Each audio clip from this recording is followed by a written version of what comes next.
3-noyabrdan Cobalt kontrakti ochildi. Narxlar va yangi shartlar.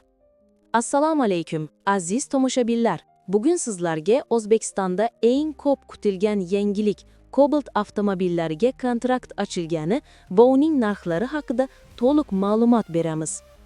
3-noyabrdan boshlab UzAuto Motors kompaniyasi Cobalt modellari uchun yangi kontraktatsiya jarayonini boshladi.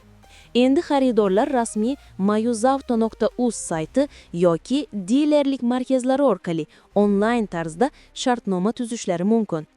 Shartnomani ochish uchun odatda 7 kun ichida to'lov amalga oshiriladi. Ayrim versiyalar uchun 50% oldindan to'lov talab qilinadi. Qolgan to'lov esa avtomobilni topshirish vaqtida amalga oshiriladi. Hozirda Cobalt'ning 2 asosiy komplektatsiyasi mavjud.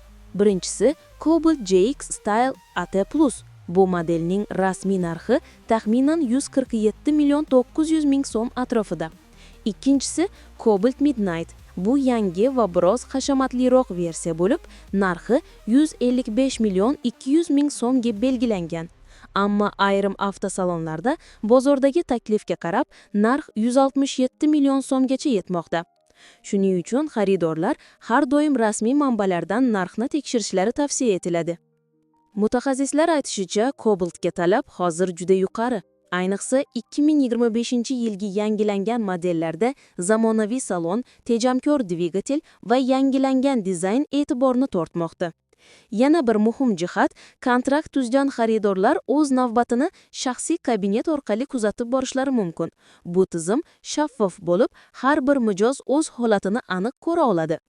Xulosa qilib aytganda, 2025-yil Cobalt xaridorlari uchun yangi imkoniyatlar ochilmoqda.